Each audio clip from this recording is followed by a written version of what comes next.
Hi, today we are very proud to bring you our own very extensive review of Godox's most high-end professional strobe system, the P2400. So, let's see what it's all about. Today we're going to take an in-depth look into the most powerful strobe system Godox created to date, the P2400 and everything that it brings to the table. We have been fortunate enough to test this incredible high-end system for several months now, and we have used it on several commercial productions as well as some personal projects that we have organized specifically for testing this unit, which you will see later on in this review. Let's start with some background. Lighting power packs have been a part of the professional photo industry for decades. With the introduction of more portable standalone strobes and more recently affordable battery-powered units, power packs became more of a niche product for high-end studio photographers, but they are still very much alive. While never offering the same value for money as conventional strobe systems, for those who require a combination of the highest quality light system with the most amount of power and very high durability and repeatability, these studio power packs are still the ideal solution. Over the years, companies such as Profoto, Broncolor, and a handful of other European and American brands were the main options for professional high-end power packs. These units' power is usually measured in watt-seconds, and you can find models ranging from as low as around 600 watt-seconds to many thousands, although most recent high-end models cap at around 2400 watt-seconds, which coincidentally is what the unit that we are reviewing today is rated for.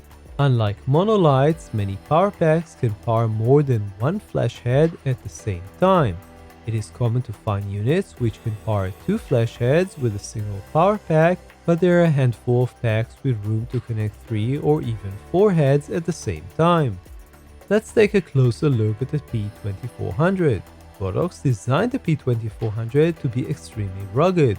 Although the pack is designed to be used mainly in the studio and is not waterproof, it is very robust with a rubber protection and a metal chassis.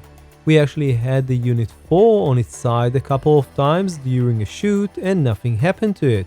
The pack is also quite heavy at around 11 kilograms, which made us design a DIY wheelbase for it that made it much easier to move around in the studio. All of the controls and connectors are located on the top part of the pack, including the on-off switch, AC cable connector, USB-C for firmware updates, and two 3.5mm sockets for flash syncing. Next to the large top handle on the right, you have a 3.5mm color screen, which is very useful and very clear.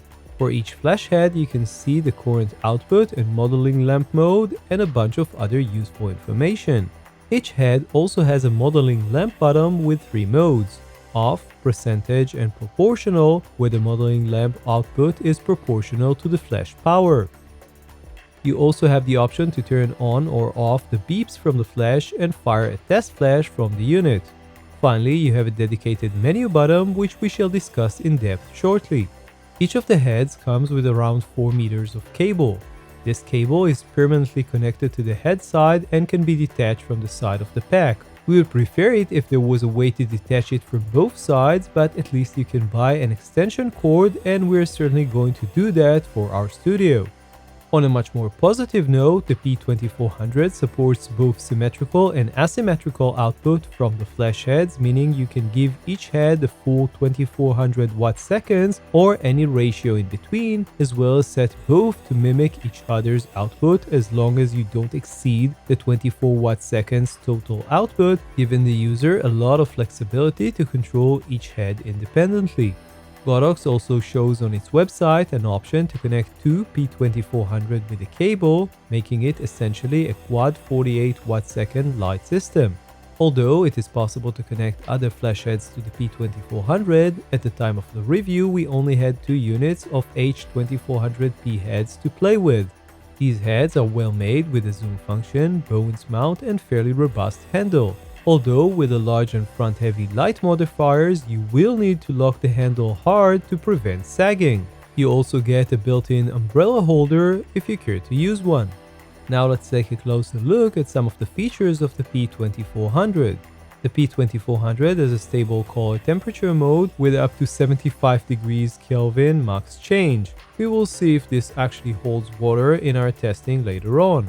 Our P2400 heads also include a powerful 60-watt LED modeling lamp. This one is a first for Godox. You can set it to off, percentage, 1 to 100%, or proportional to the output of the strobe. In theory, this might be useful if you want to shoot some BTS or B-roll for your video. Just remember that the 24 watt second flash heads are kind of noisy, so we would not really recommend using them while recording audio. The third major feature of the P2400 is the ultra-short flash duration. On paper, the light can go as low as 1 to 17,800 at T0.1. At the moment, however, you can't really go that low with the Godox remote trigger for reasons that we shall explain later on in this review, but you can still use this pack to freeze almost any type of normal action. Now let's dive into the unit's menus. The P2400 has 19 menu items to choose from. Some might be a little difficult to understand. We will go over them quickly one by one. Color, you have the options for off, standard and optimum, which you should think about as freeze mode, standard mode, and color accurate mode. Wireless mode, here again you have three options: off, 2.4 GHz for modern transmitters, and 433 Hz for legacy transmitters. Next we can choose the channel from 1 to 32 and DAD with off or 1 to 99. You can also choose the group for each flash head from A to F or 0 to 9. Next you have an option called receiver with the options of off, S1 and S2. We understand this as allowing the flash to be used as a secondary optic flash with the option to take free flash into account. Next you have the modeling lamp options with either continuous modeling light or off and on after each flash fire. Next you can change the brightness of the backlight of the monitor on the pack from -3 to +3. You can also choose to delay the flash. Here you have the options of off or 1 up to 30 seconds. Units is Godox's way of talking about masks, and here you can use 2, 3 or 4 masks. Both of the next options are also mask related, and you have the options of off, 1 or 2 masks for each of the heads. The step option allows you to choose the increment display method for the flash power, either decimal or fraction. The multi option gives you stroboscopic mode. You can choose the flash frequency and times from the main screen with 1 or 2 short clicks. The recycle option has 2 modes, either standard or max. At max, when connected to a 220 volt power source, the light can recycle as fast as 0.7 seconds at full power. Finally, you have the option to change the language of the menus, reset the menus, or check the flash counter. We ran a number of tests on the P2400, and we also have a number of technical notes regarding the system. We will start with output. 2400 watt-second is a tremendous amount of power, almost double the amount of all 4 of our other Godox strobes put together. It provides so much power that it could actually overexpose our entire huge studio at f5.6 with no ambient light. We have yet to use the light past 1 to 8 power, but we can certainly see other pro users who will go much higher with larger modifiers and bigger spaces. With our Sony A1 using electronic shutter, we were able to fire about 13 images in a fast burst in high plus mode using the flash at 1 to 64 power before we got black images, and about 8 images at 1 to 32 power. This is only possible in the freeze mode. While the P2400 is a real workhorse, on a few rare occasions we did get a misfire where the flash did not fire when we pressed the shutter.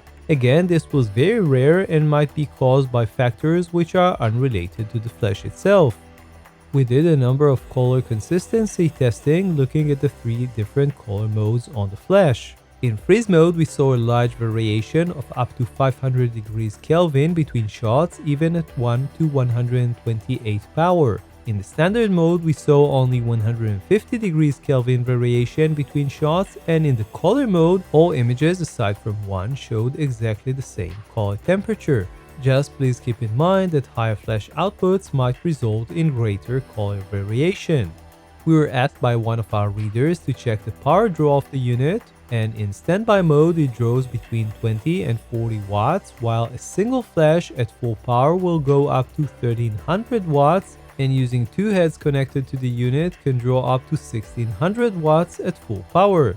Shooting a burst at full power can draw over 3000 watts from our 220 volts electrical infrastructure. Mind you, we're talking about watts, not watt seconds. We love the large color monitor in the P2400 and how clear it is, but even after talking to Godox, we could not find a way to change the output of the heads from the pack itself while using the remote trigger. If you're aware of a way of doing this, please let us know in the comments. As far as we know, this is the only Godox flash that can go as low as 1 to 512 power, which is actually more useful than you might think in some situations, and has the highest freezing power. However, the X Pro trigger is currently limited to 1 to 256 power, so at the moment you can't really use this useful option. We are hoping that Godox will fix this with a firmware update for the trigger as soon as possible. We tested the output and quality of the LED modeling light, and at 100% from a distance of 1 meter we got the following results. Based on these results, we would actually recommend to only use the LED as a last resort and just buy a proper video light if you need one. Also keep in mind that the modeling light has a pretty warm color temperature if you're working tethered in live view. Officially, the P2400 has a T0.1 of 1 to 17,850 seconds, which is achieved when using the flash at 1 to 512 power in freeze mode. Robert from the Lighting Rumors website did an in-depth test and determined that the Godox claims are actually accurate in this case. Just for reference, pro photographer Carl Taylor mentioned on his website that for shooting high-speed motion such as liquids, he typically recommends a flash duration of at least 1 to 3 thousandths of a second at T0.1. While shooting a model jumping, for example, can work with a slightly slower flash duration of around 1 to 2800 of a second. When using the P2400, this means that you can go up to around 8 power in freeze mode and 1 to 64 power in color mode and still get 1 to 3 thousandths of a second at T0.1. Pretty impressive.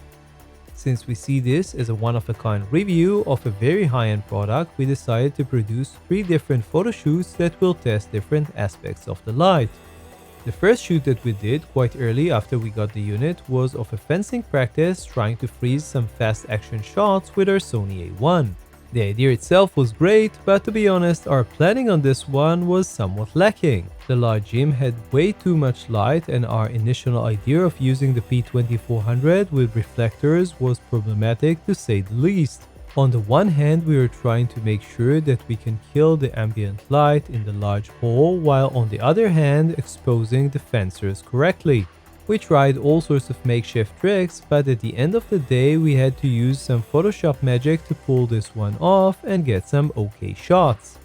One thing that we certainly learned the hard way from this shoot was that with any of the color accurate mode on the pack, there is no way of keeping up with the A1 even when it was not set to high or high plus mode. As part of the P2400 official release, Godox created a very unique video with photographers Luke and David Edmondson shooting a hula hoop artist. This is a fantastically made video which you should definitely watch. As it happens, we also had our own chance to work with a brilliant young poi artist who also specializes in using lit hula hoops. Our goal for this shoot was to freeze the artist but still see the movement of the poi balls or the hula hoop. We tried this both in our light studio and in the giant roof above our studio after sunset. Despite being able to darken our studio completely, the poi balls reflected enough light from the room to prevent us from getting a completely dark background in camera. On the roof, things were a little bit better, but light pollution from the close-by buildings was still an issue. However, with a little work in post, we got some pretty nice shots. In an ideal world, we would shoot this outdoors on a moonless night in a wood clearing, but this would probably require a generator or some sort of powerful electrical battery. Possibly our most successful of the 3 dedicated shoots that we prepared for this review was our beauty or model shoot. Granted, this is not something that we could not necessarily do with more conventional strobe system, and we actually used two other Godox strobes for this shoot. However, this is still the type of bread and butter work of many professional studio photographers who are the target audience for this type of system. As we finished the shoot, we recorded a quick behind the scenes video where we described exactly how our setup looked and what lights and other gear we used and how. Okay, so we recorded this just after the actual shoot. As you can see, we are working here with our A1 and 135mm lens. We have two screens, one in this side and another bigger screen in here. And now below you can actually see the P2400 that we are working with. It has two heads. One of the heads is actually connected to a Godox strip box, which comes from below to give some fill. The other one is for the main light with a beauty dish from the top. Now the two other lights that we have been using, one is the AD1200 PRO as a hair light. And as a background light, you can see we have an AD400 PRO with this makeshift diffuser. We actually use this to match the color that we wanted from the background for this shoot. Now from the front, you can see that the model itself, if we're sitting where the model is, you can see is looking at a screen in a vertical position. So she can actually see herself and the way she poses. And that's the way this photo shoot took place. And you can see some of the images next. The resulting images turned out really well in our opinion, and you might have seen some of them in our recent 135mm Sony vs Samyang review. We of course also worked with the P2400 on countless other shoots and quite a few commercial productions that we had in the studio over the past few months, and we have nothing but good things to say about the system and how it functions in a commercial production environment. So let's conclude. The P2400 is a niche product aimed at a small number of high-end photographers looking for the very best flash systems modern technology can offer. To us, it looks like most photographers will probably find a much more affordable Godox AD1200 PRO with its built-in battery, HSS and TTL functions, which the P2400 lacks, to be a more versatile for use in both the studio and in the field. So who might still need the tremendous power and capability of the P2400? We can think of several potential users actually. Those who are working with super large modifiers, those who work in large spaces or require longer working distances, as well as those having to freeze very fast motion. And these are just the obvious use cases. For years, the Godox brand was associated with relatively affordable products aimed at a broad segment of the market. However, in recent years, the company has been evolving rapidly to new segments of the market with new offerings in audio, monitors, as well as professional LED solutions. Breaking into the high-end segment of the strobe market was just the next step for the company, and the P2400 is a centerpiece of an entire ecosystem which also includes a ring flash head and a new high-end true parabolic software series which we hope to test in the near future as well. The Godox P2400 with two heads sells for around $6,200, which is certainly a very significant price tag, although when compared to the immediate competition from Profoto and Broncolor is actually quite competitive. So that was our look at the Godox P2400 system. You can check out the full review on LensVid.com. Don't forget to subscribe to our YouTube channel to find more videos just like this. See you next time.